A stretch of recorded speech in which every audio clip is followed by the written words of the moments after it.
টাইমলৈ স্বাগতম আৰু লৈ আহিছোঁ এটা গুৰুত্বপূৰ্ণ খবৰ।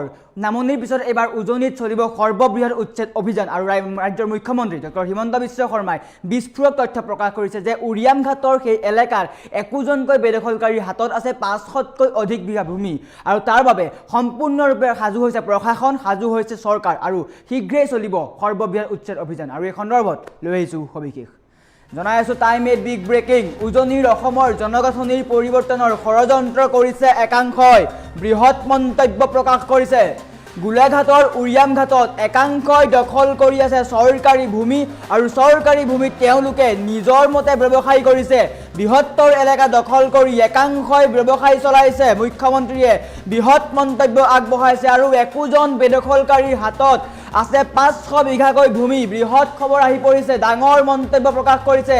একোজন বেদখলকাৰীয়ে 500 বিঘাকৈ মাটি দখল কৰি আছে। ঢিং লাহৰী ঘাটৰ পৰা ৰাইজ গৈছে উৰিয়াম ঘাটলৈ আৰু তাত গৈ চৰকাৰী ভূমিত তেওঁলোকে দখল কৰিছে বুলি উল্লেখ কৰিছে আৰু শীঘ্ৰেই এইসকল লোকক উচ্ছেদ কৰা হ'ব আৰু এই মন্তব্য আগবঢ়াইছে কেবিনেট বৈঠকৰ অন্তত। এই মন্তব্য আগবঢ়াইছে ৰাজ্যৰ মুখ্যমন্ত্ৰী ডক্টৰ হিমন্ত বিশ্ব শৰ্মাই।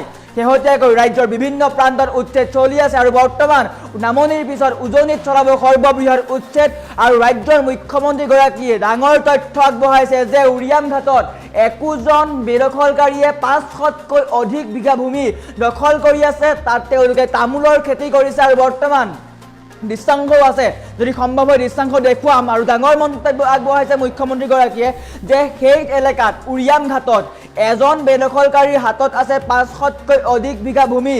বিভিন্ন ঠাইৰ পৰা তেওঁলোক গৈছে আৰু সেই ঠাইত বহি তেওঁলোকে ব্যৱসায় কৰিছে আৰু সেই ঠাইত খিলঞ্জীয়া লোকে নিৰাপত্তাহীনতাত ভুগিছে বুলি উল্লেখ কৰিছে।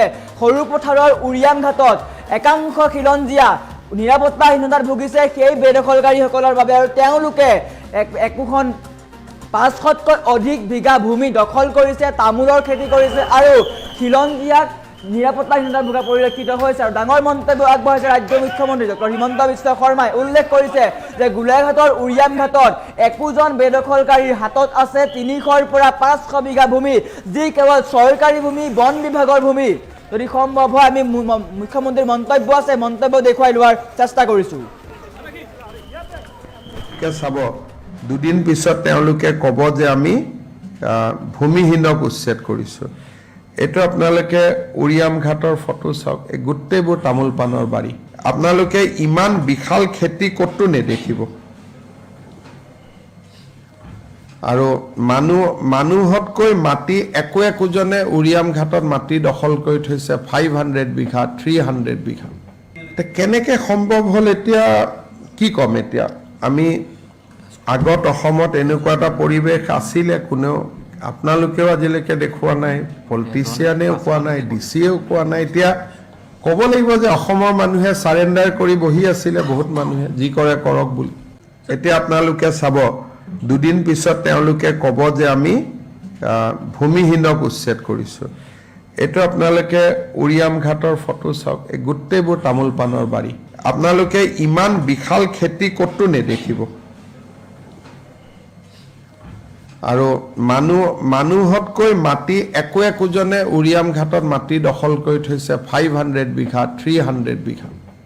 কেনেকৈ সম্ভৱ হ'ল এতিয়া কি ক'ম। এতিয়া আমি আগত অসমত এনেকুৱা এটা পৰিৱেশ আছিলে, কোনেও আপোনালোকেও আজিলৈকে দেখুওৱা নাই, পলিটিচিয়ানেও কোৱা নাই, ডিচিয়েও কোৱা নাই। এতিয়া ক'ব লাগিব যে অসমৰ মানুহে চাৰেণ্ডাৰ কৰি বহি আছিলে, বহুত মানুহে যি কৰে কৰক বুলি।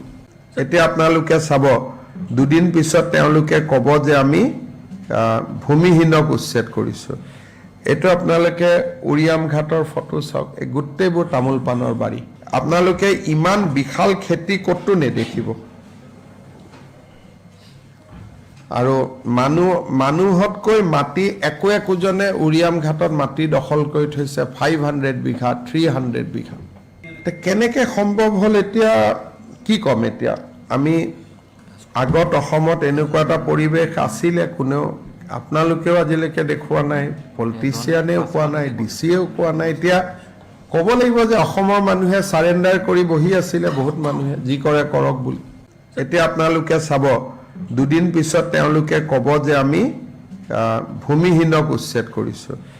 এইটো আপোনালোকে উৰিয়াম ঘাটৰ ফটো চাওক, এই গোটেইবোৰ তামোল পাণৰ বাৰী। আপোনালোকে ইমান বিশাল খেতি ক'তো নেদেখিব। আৰু মানুহতকৈ মাটি একোজনে উৰিয়াম ঘাটত মাটি দখল কৰি থৈছে 500 বিঘা 300 বিঘা। কেনেকে সম্ভৱ হ'ল এতিয়া কি ক'ম। এতিয়া আমি আগত অসমত এনেকুৱা এটা পৰিৱেশ আছিলে, কোনেও আপোনালোকেও আজিলৈকে দেখুওৱা নাই, পলিটিচিয়ানেও কোৱা নাই, ডিচিয়েও কোৱা নাই। এতিয়া ক'ব লাগিব যে অসমৰ মানুহে চাৰেণ্ডাৰ কৰি বহি আছিলে, বহুত মানুহে যি কৰে কৰক বুলি। এতিয়া আপোনালোকে চাব, দুদিন পিছত তেওঁলোকে ক'ব যে আমি ভূমিহীনক উচ্ছেদ কৰিছোঁ। এইটো আপোনালোকে উৰিয়াম ঘাটৰ ফটো চাওক, এই গোটেইবোৰ তামোল পাণৰ বাৰী। আপোনালোকে ইমান বিশাল খেতি ক'তো নেদেখিব। আৰু মানুহতকৈ মাটি একোজন। আৰু ৰাজ্যৰ মুখ্যমন্ত্ৰী ডক্টৰ হিমন্ত বিশ্ব শৰ্মাই এটা কথা স্পষ্টকৈ উল্লেখ কৰিছে যে উৰিয়াম ঘাটত একোজনকৈ বেদখলকাৰীৰ হাতত 500ৰ পৰা অধিক বিঘা ভূমি তেওঁলোকে দখল কৰি আছে। যদি সম্ভৱ হয় আমি দৃশ্যাংশ দেখুওৱাৰ চেষ্টা কৰিম। উৰিয়াম ঘাটৰ দৃশ্যাংশ আছিলে যে কি ধৰণে তেওঁলোকে সেই ঠাইত খেতি কৰিছিলে। একাংশ লোকে দেখিবলৈ পাইছে বিঘা বিঘা ভূমি তেওঁলোকে খেতি কৰা হৈ দেখিবলৈ পোৱা গৈছে। মুখ্যমন্ত্ৰীয়ে সকলো তথ্য সদৰি কৰিছে যে একোজনকৈ বেদখলকাৰীৰ হাতত 500ৰ পৰা অধিক বিঘা ভূমি তেওঁলোকে দখল কৰিছে বুলি উল্লেখ কৰিছে যে উজনি অসমৰ জনগাঁথনি পৰিৱৰ্তনৰ এয়া এক ষড়যন্ত্ৰ। যদিহে এতিয়াই সকলো সজাগ নহয় তেন্তে আগন্তুক 15 পৰা 20 বছৰৰ ভিতৰত অসমৰ ভৱিষ্যত জটিল বুলি উল্লেখ কৰিছিলে। আৰু তাৰ পিছতেই উৰিয়াম ঘাটত তেওঁলোকে জৰীপ চলাইছিলে, চৰকাৰে জৰীপ চলাইছিলে। আৰু বৰ্তমান সময়ত উৰিয়াম ঘাটৰ সেই অঞ্চলটো ৰাজ্য চৰকাৰে সদৰি কৰিছে, তথ্য সহিতে সদৰি কৰাৰ দেখিবলৈ পোৱা গৈছে যে এই অঞ্চলত একোজনকৈ বেদখলকাৰীৰ হাতত 500 বিঘাকৈ ভূমি আছে বুলি উল্লেখ কৰিছে। এয়া সম্পূৰ্ণৰূপে চৰকাৰী ভূমি, বন বিভাগৰ ভূমি। আৰু তাত খিলঞ্জীয়া লোক নিৰাপত্তাহীনতাত ভুগিছে। উৰিয়াম ঘাটৰ অঞ্চলত খিলঞ্জীয়া লোক বৰ্তমান নিৰাপত্তাহীনতাত ভুগিছে। আৰু সেইসকল লোকে ঢিং লাহৰী ঘাটৰ পৰা আহি এইসকল লোক ইয়াত বহিছে আৰু সম্পূৰ্ণ এলেকা দখল কৰিছে। দেখিবলৈ পাইছে এক বৃহত্তৰ এলেকা, সকলো কেৱল তামোলৰ খেতি আৰু পাণৰ খেতি বুলি উল্লেখ কৰিছে যে তাত কেৱল তামোলৰ খেতি কৰা হৈছে। প্ৰায় 8 বছৰৰ পূৰ্বৰ পৰা তেওঁলোকে এই ঠাইত বহিছিলে আৰু 8 বছৰৰ ভিতৰত এই ধৰণে তেওঁলোকে বসতি স্থাপন কৰিছে। এইসকল লোক খিলঞ্জীয়া নহয়, ঢিং লাহৰী ঘাটৰ পৰা এওঁলোক উৰিয়াম ঘাটত গৈ বহিছিলেগৈ আৰু তাৰ পিছতেই সমগ্ৰ অঞ্চল তেওঁলোকে দখল কৰি লৈছিলে বুলি উল্লেখ কৰিছে ৰাজ্যৰ মুখ্যমন্ত্ৰী ডক্টৰ হিমন্ত বিশ্ব শৰ্মাই। আৰু ইয়াত শীঘ্ৰেই জৰীপ চলিছিলে আৰু শীঘ্ৰেই ইয়াত উচ্ছেদ হ'ব। নামনি অসমৰ পিছত সৰ্ববৃহৎ উচ্ছেদ চলিব উৰিয়াম ঘাটত, উজনিৰ উৰিয়াম ঘাটত চলিব সৰ্ববৃহৎ উচ্ছেদ। গোলাঘাট জিলাৰ উৰিয়াম ঘাটত সৰ্ববৃহৎ উচ্ছেদ চলিব। দেখিছে বৃহত্তৰ এলেকা, কেইবা বিঘা ভূমি তেওঁলোকে দখল কৰি লৈছে আৰু একোজনকৈ বেদখলকাৰীৰ হাতত আছে 500 বিঘাকৈ ভূমি। মুখ্যমন্ত্ৰীয়ে স্পষ্টকৈ তথ্য সদৰি কৰিছে যে একোজনকৈ বেদখলকাৰীৰ হাতত 700 বিঘাকৈ ভূমি দখল কৰি থৈছে। আৰু যদি এই ভূমি এতিয়াই ৰাজ্য চৰকাৰে ঘূৰাই নলয় তেন্তে নিৰাপত্তাহীনতাত ভুগিব খিলঞ্জীয়াৰ কোনো স্থান নাথাকিব। আগন্তুক 15 বছৰত অসমীয়া বুলি কোনো জাতি নাথাকিব। এইসকল লোকে দখল কৰি ল'ব সকলো ভূমি যদি আমি এতিয়াই একশ্যন নলওঁ। তেওঁলোকে দখল কৰি ল'ব। আৰু ইতিমধ্যে উৰিয়াম ঘাটৰ উজনিৰ প্ৰায়সমূহ এলেকা একাংশ লোকে দখল কৰিছে। তাৰ বিৰুদ্ধে আমি কঠোৰ একশ্যন ল'ম। আৰু বৰ্তমান উৰিয়াম ঘাটৰ দৃশ্যাংশ দেখাই আছোঁ। উৰিয়াম ঘাটত চাই লওক কিমান বৃহত্তৰ এলেকা, প্ৰায় কেইবা বিঘা ভূমি তেওঁলোকে দখল কৰি লৈছিলে আৰু এই দখলকৃত ভূমি বন বিভাগৰ বুলি উল্লেখ কৰিছে। আৰু শীঘ্ৰেই ইয়াত উচ্ছেদ চলিব। মাত্ৰ কেইঘৰমান মানুহ বহিছিলে 8 বছৰৰ পূৰ্বতে আৰু তাৰ পিছতে বৃহত্তৰ এলেকা এওঁলোকে তামোলৰ খেতি কৰে, এক ব্যৱসায়লৈ ৰূপান্তৰ কৰে আৰু সেই ব্যৱসায় তেওঁলোকে কৰি স্বাৱলম্বী হয়। আৰু তাৰ পৰা খিলঞ্জীয়া লোকে বৰ্তমান নিৰাপত্তাহীনতাত ভুগিছে। খিলঞ্জীয়া লোকে সেই ঠাইলৈ যাবলৈ ভয় কৰে, খিলঞ্জীয়া লোকৰ সেই ঠাইত স্থান নাই বুলি উল্লেখ কৰিছে। আৰু বৰ্তমান সময়ত সেই বৃহত্তৰ এলেকা চৰকাৰে চিনাক্ত কৰিছে আৰু শীঘ্ৰেই উৰিয়াম ঘাটত চলিব সৰ্ববৃহৎ উচ্ছেদ। সকলো সম্পূৰ্ণ হৈছে, সকলো প্ৰক্ৰিয়া সম্পূৰ্ণ হৈছে আৰু ইতিমধ্যেই চৰকাৰে জৰীপ চলাইছে আৰু শীঘ্ৰেই এই ঠাইত উচ্ছেদ হ'ব বুলি উল্লেখ কৰিছে। আৰু আমাৰ ওচৰত মুখ্যমন্ত্ৰীৰ মন্তব্য আছে, পুনৰ মন্তব্য দেখুৱাই লোৱাৰ চেষ্টা কৰিছোঁ। দুদিন পিছত তেওঁলোকে ক'ব যে আমি ভূমিহীনক উচ্ছেদ কৰিছোঁ। এইটো আপোনালোকে উৰিয়াম ঘাটৰ ফটো চাওক, এই গোটেইবোৰ তামোল পাণৰ বাৰী। আপোনালোকে ইমান বিশাল খেতি ক'তো নেদেখিব। আৰু মানুহতকৈ মাটি একোজনে উৰিয়াম ঘাটত মাটি দখল কৰি থৈছে 500 বিঘা 300 বিঘা।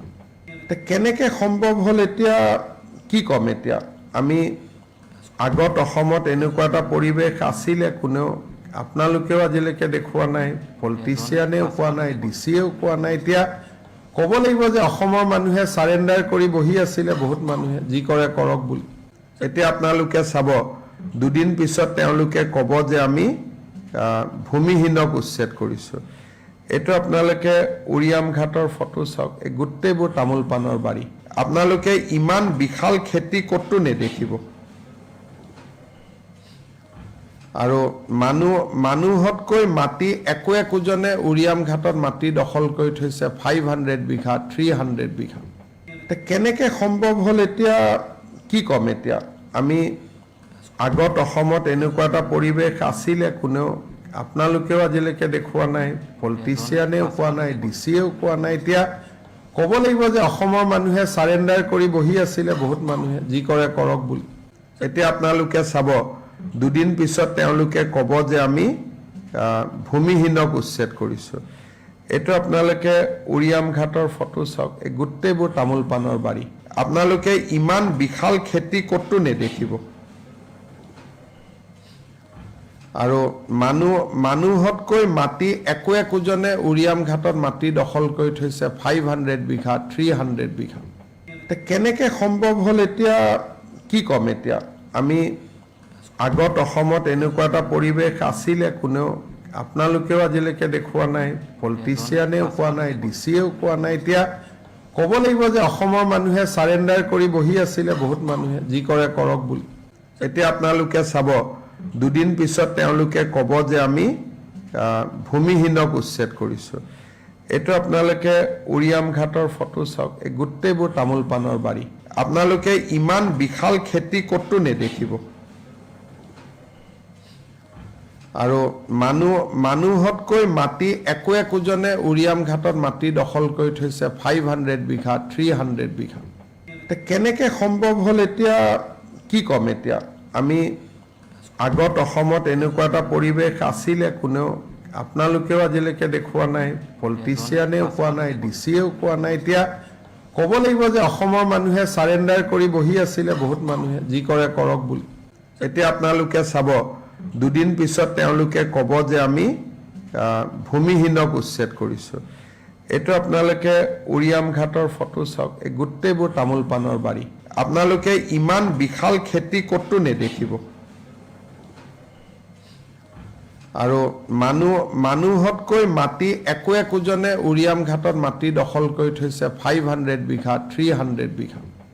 কেনেকৈ সম্ভৱ হ'ল এতিয়া কি ক'ম। এতিয়া আমি আগত অসমত এনেকুৱা এটা পৰিৱেশ আছিলে, কোনেও আপোনালোকেও আজিলৈকে দেখুওৱা নাই, পলিটিচিয়ানেও কোৱা নাই, ডিচিয়েও কোৱা নাই। এতিয়া ক'ব লাগিব যে অসমৰ মানুহে চাৰেণ্ডাৰ কৰি বহি আছিলে, বহুত মানুহে যি কৰে কৰক বুলি। এতিয়া আপোনালোকে চাব, দুদিন পিছত তেওঁলোকে ক'ব যে আমি ভূমিহীনক উচ্ছেদ কৰিছোঁ। এইটো আপোনালোকে উৰিয়াম ঘাটৰ ফটো চাওক, এই গোটেইবোৰ তামোল পাণৰ বাৰী। আপোনালোকে ইমান বিশাল খেতি ক'তো নেদেখিব। আৰু মানুহতকৈ